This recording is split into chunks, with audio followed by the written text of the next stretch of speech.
अगला टॉपिक आता है सेंट्रीफ्यूगल फोर्स, है ना। सेंट्रीफ्यूगल फोर्स बेटा क्या होता है, देखो ये एक स्यूडो फोर्स होता है सर्कुलर मोशन के लिए। जैसे हमने स्यूडो फोर्स पढ़ा पहले कि कोई भी अगर एक्सेलरेटेड फ्रेम होता है तो उसके रिलेटिव स्यूडो फोर्स लगाते थे।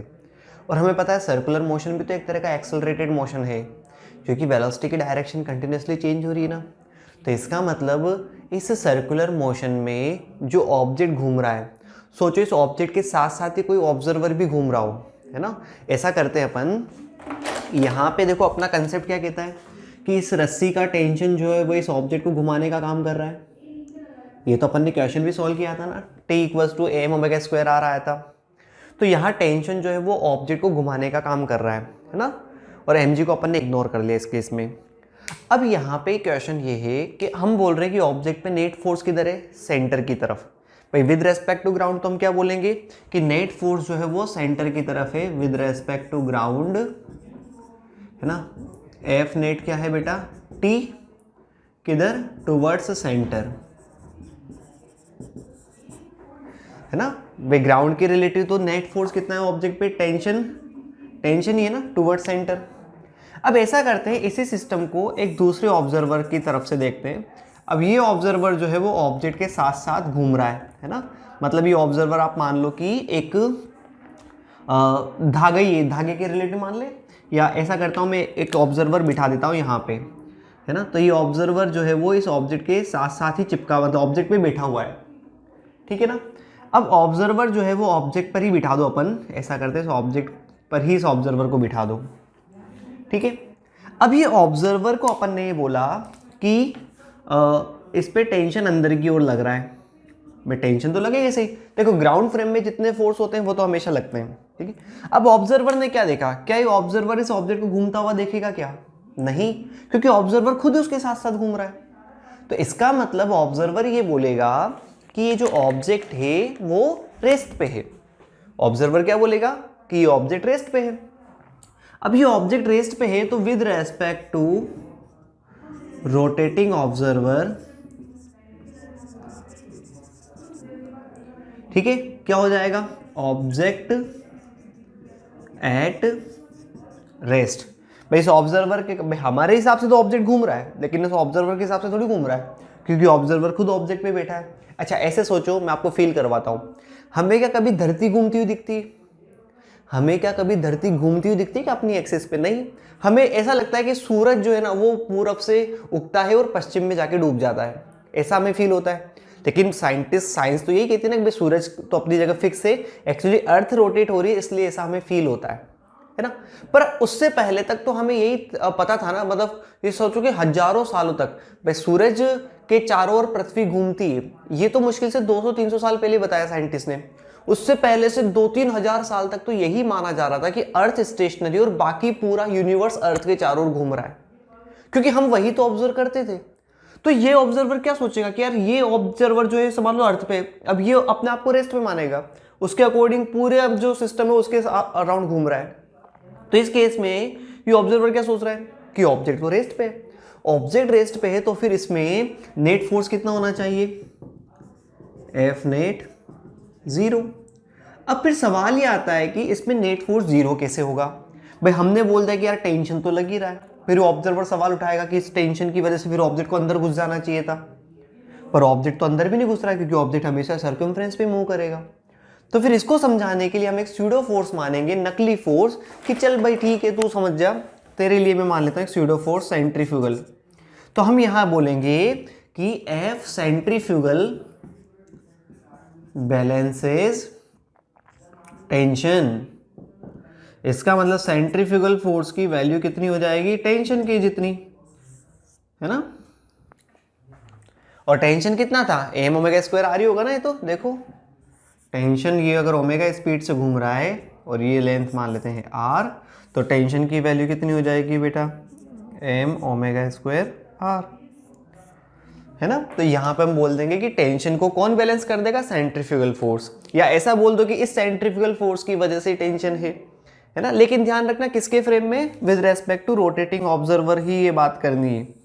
अगर ग्राउंड फ्रेम में बात करेंगे तो केवल टेंशन लगाना है, रोटेटिंग फ्रेम में बात करेंगे तो क्या लगाना है, सेंट्रीफ्यूगल फोर्स। तो अब देखो क्या पता चल रहा है, applied with respect to frame rotating with object, value उतनी आएगी जितनी सेंट्रीपिटल की आई थी, और डायरेक्शन क्या होती है, रेडियली आउटवर्ड, जो मैंने यहाँ दिखाया है ना।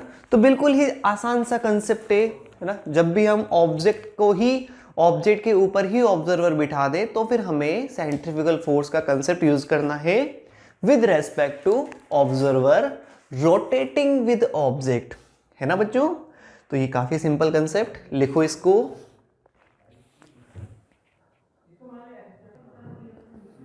दोस्तों अपना ये अगला इसका इफेक्ट जो आता है कि सेंट्रीफ्यूगल फोर्स की वजह से अर्थ के रोटेशन पे क्या इफेक्ट पड़ता है। तो देखो अर्थ के रोटेशन पे ना, हमें पता है अर्थ अपनी एक्सिस पे रोटेट कर रही है ओमेगा स्पीड से। इसकी वजह से जो ऑब्जेक्ट मान लो अपन ने इक्वेटर से थीटा पोजीशन पे मान लिया, तो उसकी रेडियस, देखो अर्थ के साथ साथ हम भी तो घूम रहे हैं, अर्थ अगर घूम रही है तो अर्थ के साथ साथ हम भी घूम रहे हैं। तो हमारी जो सर्कुलर पाथ बनेगा वो इस तरह का बनेगा, देखो, है ना। तो इसकी रेडियस मैंने मान ली स्मॉल आर और अर्थ की रेडियस मान ली कैपिटल आर और ये एंगल थीटा। तो इस कैपिटल आर अर्थ की रेडियस, स्मॉल आर हमारे सर्कुलर पाथ की रेडियस, ऐसे जो बनेगा वो, और इनका एंगल थीटा। तो आर क्या जाएगा, इस आर का कॉस थीटा कंपोनेंट, इस आर का cos theta component small R. अब देखो सेंट्रीफ्यूगल फोर्स किधर लगता है, बाहर की तरफ, है ना। तो उसका एक कंपोनेंट जो आएगा वो नॉर्मल की डायरेक्शन में आएगा, मतलब mg को अपोज कर रहा है ना ये। तो अब जो नॉर्मल होता है वही तो वेट होता है। याद करो वेइंग मशीन किसको रीड करती है, नॉर्मल रिएक्शन को। न्यूटन्स लॉ ऑफ मोशन में मैंने आपको पढ़ाया था। तो वेइंग मशीन जो है वो नॉर्मल को रीड करती है। अब नॉर्मल थोड़ा सा कम हो जाएगा क्योंकि mg के अपोजिट में ये कंपोनेंट आ रहा है। तो देखो आ गया ना, फिर ये r की वैल्यू रख दी, r cos थीटा, तो अपना आंसर ही आ गया। इसको हम बोलते हैं इफेक्टिव वेट। मतलब अगर सोचो रोटेशन नहीं होता तो वेइंग मशीन जो है वो mg को रीड करती, लेकिन रोटेशन एंगुलर स्पीड होने की वजह से तो ये कंपोनेंट आ रहा है सेंट्रीफ्यूगल का, तो हमारा जो इफेक्टिव वेट जो मशीन रीड करती है वो कम आता है। मतलब एक्चुअली जब भी हम, जैसे हम इंडिया में रहते हैं, इक्वेटर से थोड़ा सा ही ऊपर है ना, तो हमारा वेट जो है वो थोड़ा सा कम आता है। अगर हम पोल पे जाके अपना आपको वेइंग मशीन पे खड़ा करेंगे तो हमारा वेट जो अभी इक्वेटर या हमारी पोजीशन पे जो आ रहा है उससे तो ज़्यादा ही आएगा। तो याद रखना हमारा वेट कम हो रहा है भी, हमारा वेट कम मेजर क्यों हो रहा है, क्योंकि हम इक्वेटर पे चीज़ों को मेजर कर रहे हैं या इक्वेटर से थोड़ा ऊपर मेजर कर रहे हैं।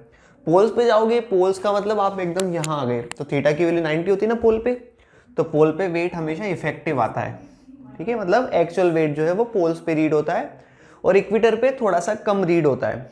ओके बच्चों, तो ये हमारा सेंट्रीफ्यूगल फोर्स की वजह से वेट पे इफेक्ट, ये फॉर्मूला आप ध्यान रखेंगे, है ना। दोस्तों इस क्वेश्चन में आपसे पूछा है कि एंगुलर स्पीड बताओ अर्थ की, ताकि ऑब्जेक्ट जो है वो इक्वेटर पे जो ऑब्जेक्ट है वो वेटलेस हो जाए, है ना। भाई आपको इतना स्पीड से, अर्थ किस स्पीड से घूमे ताकि जो ऑब्जेक्ट यहाँ पे है जिसपे mg अंदर लग रहा है और m ओमेगा स्क्वायर r बाहर लग रहा है, ये ऑब्जेक्ट वेटलेस हो जाए। वेटलेस हो जाए मतलब आपस में कैंसिल हो जाना चाहिए दोनों, है ना।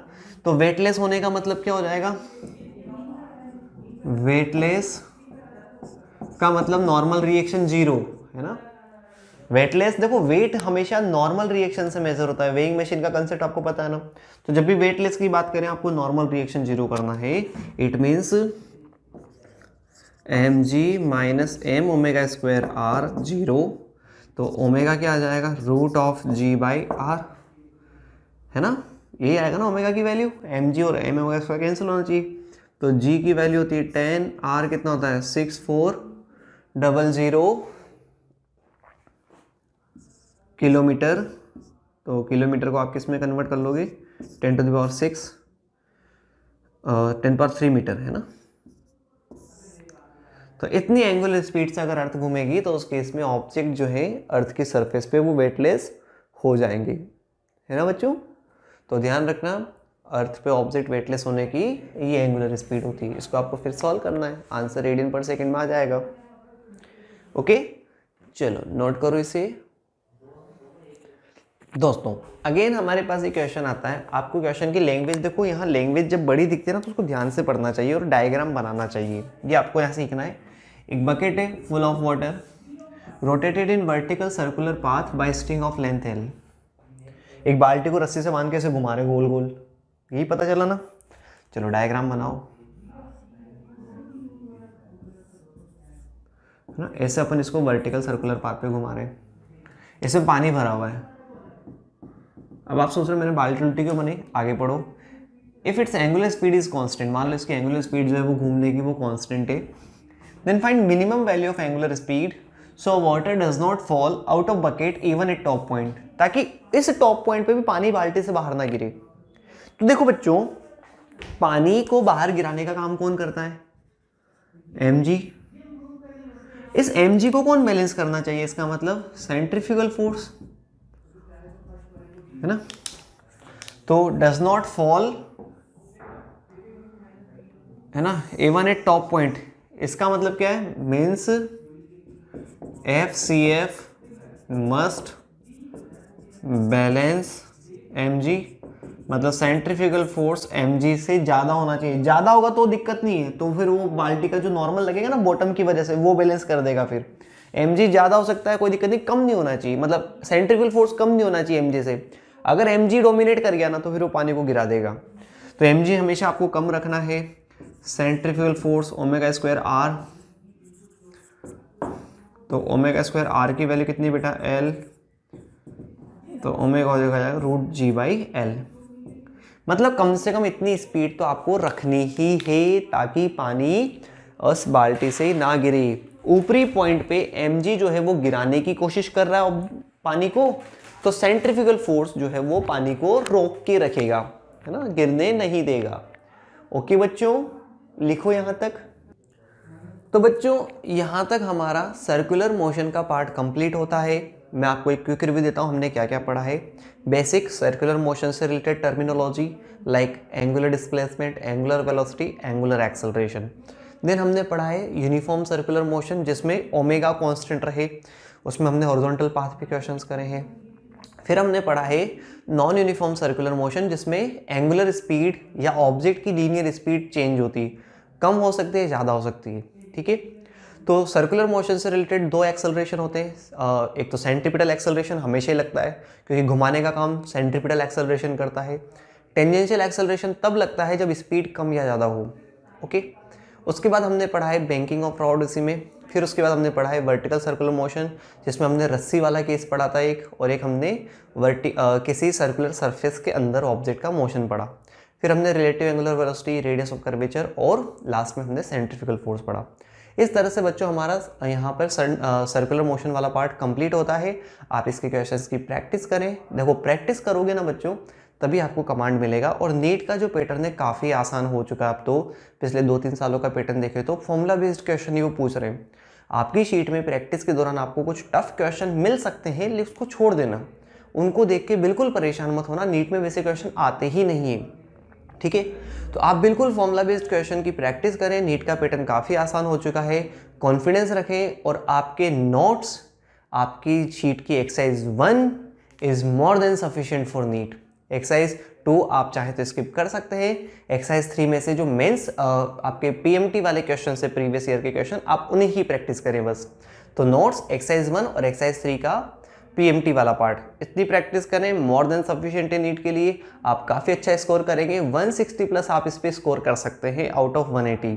ओके बच्चों, ऑल द बेस्ट।